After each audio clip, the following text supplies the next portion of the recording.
Hey guys, you know what's happening this weekend? Anybody know? Anybody know? Sunday? Is it football? Is it football? Super Bowl. It's Super Bowl Sunday. I'd have to admit, I just found out yesterday Yeah. what was happening this Yeah. weekend. So Is So that I why you're know wearing that hoodie? Maybe, perhaps. I know that I'm on a podcast today with two guys that don't really follow football, which is totally fine. This is my team. If you're looking for a team in the future, guys, this is it right here. Rough year this year. Got a new coach. We're looking up next year. So hop on the Chargers bandwagon. But it is Super Bowl Sunday, this Sunday.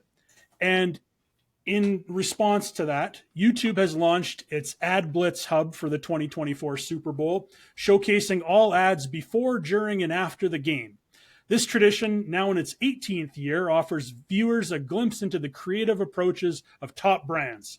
While there's often hype around Super Bowl promotions, they serve as a showcase for emerging trends and creative inspiration for marketers.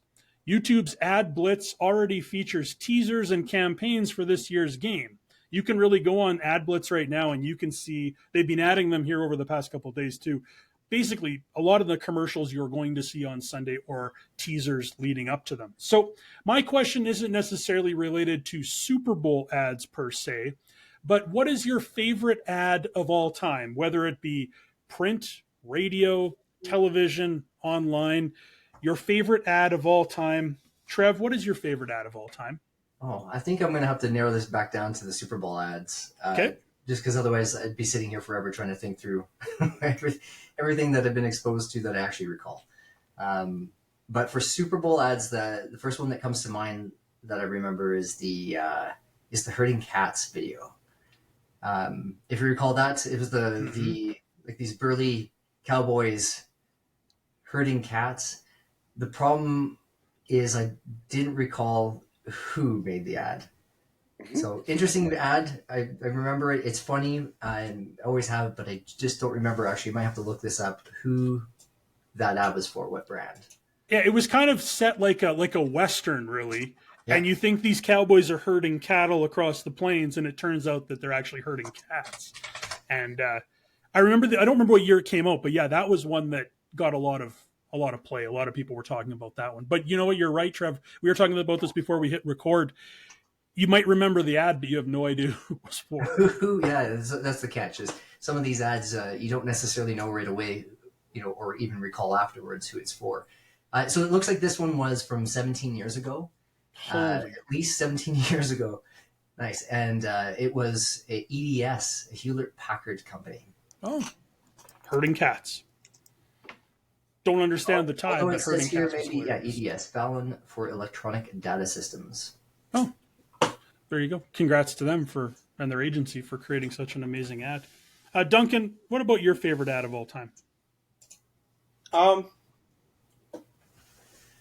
It honestly it changes, but I think in this context, I kind of keep thinking of two.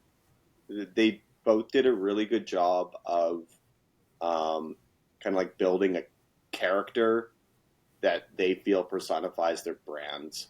So I have to go with that OG Old Spice one. Which I'm sure you all know what I'm talking about. Yeah. I can't remember the actor's name. It's like Mustafa or something. Anyways, that one. And then the other one is those Dos Equis ads, like the beer with that iconic guy who's like, there's beer, but it's not Dos Equis. Those two ads for me resonate, and I still think of them every single time I'm in the supermarket getting deodorant or I'm at the liquor store buying beer. They're just iconic, and the fact that they have that amount of retainability or retention is amazing. Every time both those companies see them on a menu, I'm like, oh, I got to be like that guy, and that's the most interesting man in the world. Yeah. Well, the Old Spice ones. The one thing I noticed about that, which was really interesting, is how many brands afterwards tried to replicate that same concept, right? And tried to be quirky like that, and either pulled it off or didn't. But you knew right away when you saw that commercial, I know what you're trying to do. Like you're tempting the Old Spice commercial. Yeah. And both those commercials weren't only single commercials; they turned them into, like, they went on for years, right? Different variations of them, etc. Those are good ones, Duncan. Congrats. Nice. I'm going a bit old school. I don't think Duncan will remember these commercials because he's a little bit younger than Trev and I. So in the late 80s, early 90s, I'm not dating us, Trev, but we're older than Duncan. We are by a number of years. Late 80s, early 90s, there was a gentleman by the name of John Machida Jr., and he was known as the fastest talker in the entire world. He was in the Guinness Book of World Records, and he had lots of commercials, I think over 100 commercials in his career. But the one I remember the most... The captions at the end, it's like, no purchase necessary. That guy? He could have done it because he can talk that fast. But the commercial I remember that he did, or the series of commercials, was for Micro Machines. So you remember Micro Machines, the tiny little cars that were really small, and he had a whole series of them. The one I remember the most is the Micro Machines aircraft carrier, where the little planes would come up on the little... I had that.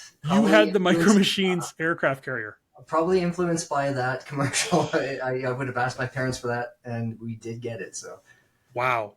Yeah. I am jealous, Trev. I never got the aircraft carrier, but I remember those commercials. And just as a little kid, it was like that drug. As soon as you heard the fast talking, you were glued to the TV because he was selling you Micro Machines. And then you went to the store, and now we all have boxes of Micro Machines somewhere that are really useless. And of course, his famous tagline at the end: if it doesn't say Micro Machines, it's not the real thing, because there were knockoff Micro Machines as well. So, kind of an aside to Micro Machines that Duncan would be more familiar with, played a key role in saving Kevin McAllister in Home Alone as well. Oh, nice. Put them on the stairs. So, yeah. So not only were they fun toys, they were also life-saving devices for poor burglars trying to get into your house. So they're improvised weapons. Yeah. Speaking of the AdBlitz, though, I had a chance to look at some. I know, Trev, you had watched some too. Yeah. I think the one I'm most interested in is there's a 1.5-minute teaser for the actual commercial on YouTube right now. It's for State Farm Insurance with Arnold Schwarzenegger, where they make fun of the fact that he can't say ours, so like a good neighbor. And it looks quite funny. And the teaser is on YouTube leading up to the actual commercial that'll debut during the Super Bowl. So, but yeah, kind of interesting, kind of fun. For those of us in Canada that maybe don't get to see all the commercials in real time, you can just go watch them on YouTube too.